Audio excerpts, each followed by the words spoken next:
Alors, il est pour l'instant trop tôt pour qualifier ça d'acte terroriste. Les investigations ne font que commencer. Ce qui est sûr, c'est qu'un homme s'est présenté aux alentours de midi devant le service d'investigation judiciaire du commissariat du 18e arrondissement. Il a voulu s'en prendre aux fonctionnaires de police présents, a priori avec un couteau. Cet homme aurait crié, mais il faut prendre cela avec beaucoup de précaution et beaucoup de prudence, il aurait crié à la Wakbar.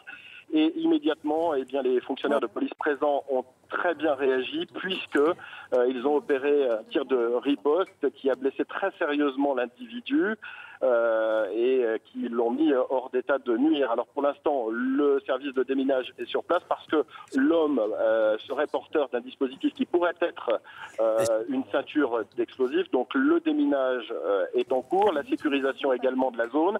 Le ministre de l'Intérieur, Bernard Cazeneuve, s'est rendu sur place immédiatement dans le périmètre de sécurité pour faire un point avec le préfet de police, Michel Cadot, et Bernard Cazeneuve devrait s'exprimer dans l'après-midi, dans les prochaines heures, lorsqu'il aura l'ensemble des informations à sa disposition. Une information de plusieurs de nos confrères évoque également la possibilité d'une ceinture, d'une valise explosive. Est-ce que vous en savez plus? C'est ce que je vous disais effectivement à l'instant. L'homme serait porteur d'un dispositif qui pourrait être une ceinture d'explos. Maintenant, est-ce que c'est un dispositif qui était un dispositif opérationnel ou bien était-ce un dispositif actif? Il est encore beaucoup trop tôt pour le dire. Les investigations ne font que commencer. En tout cas, il y a eu une réaction immédiate et parfaite des fonctionnaires de police qui ont riposté face à cet agresseur. Est-ce qu'un dispositif de sécurité particulier est mis en place en ce moment dans le 18e arrondissement ?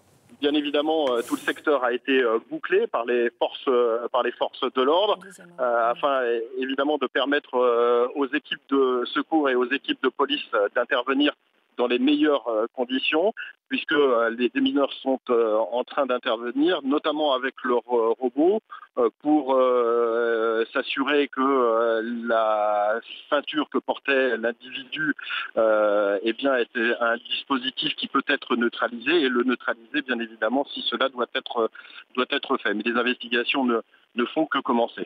On évoque également la possibilité d'un deuxième homme. Alors, pour l'instant, ce n'est pas une information qui nous est remontée. Pour autant, on ne peut pas écarter que cet homme ait agi avec des complicités. On ne peut écarter aucune piste. C'est la raison pour laquelle le quartier a été bouclé et que l'ensemble des témoignages et exploitations de vidéoprotection vont être utilisés dans les toutes prochaines minutes afin de faire la lumière très précise sur la manière dont cet individu a pu passer à l'action. En ce 7 janvier, est-ce qu'il y avait eu des menaces précises ?